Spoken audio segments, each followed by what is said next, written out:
Assalamualaikum guys. Alright, hari ini saya mau share satu barang. Ini sebenarnya set aksesori untuk audio lah, audio kereta. Kita tengok apa benda ni ya. Yang ni bukan speaker.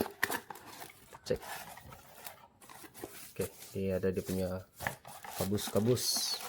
Okey, ini dia guys, dia punya barang. Kita buka.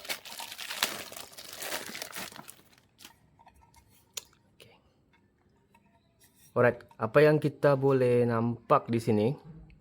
Di sini ada soket, pergi head unit, okay, ni pergi to automotive. Ada orang panggil ni DSP, DSP untuk Android player. Okay, DSP apa? DSP ialah Digital Signal Processor. Tidak silap saya lah. Kenapa orang selalu pakai?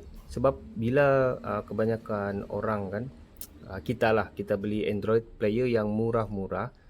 Biasalah siapa tidak memurahkan, yang penting boleh buka YouTube. Tapi masalah dia guys, dia ada satu problem pada dia punya sound quality. Satu, sound dia slow, tidak kuat lah, sound dia memang slow.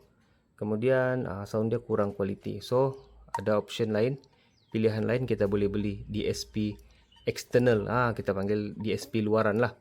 Sebab Android yang murah-murah memang dia tidak DSP built-in. So kita kena tambah. Tapi kita tengok dulu barang ni, betul atau tidak benda ni ialah DSP ataupun sekadar amplifier, ataupun kita panggil dulu power amp lah. Okay, sekarang dia plug and play saja guys, tidak perlu apa-apa wiring.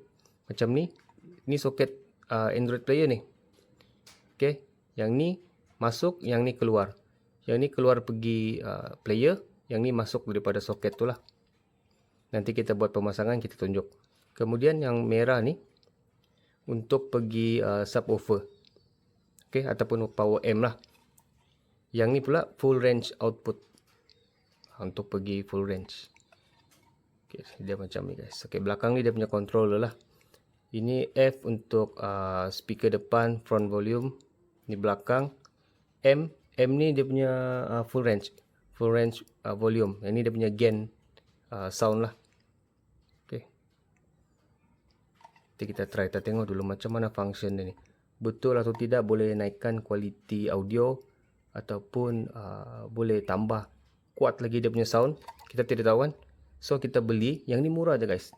Murah-murah saja. So kita try dulu jadi atau tidak barang ni. Dan saya akan pasang di Android player Pro 2 Asia saya tu guys.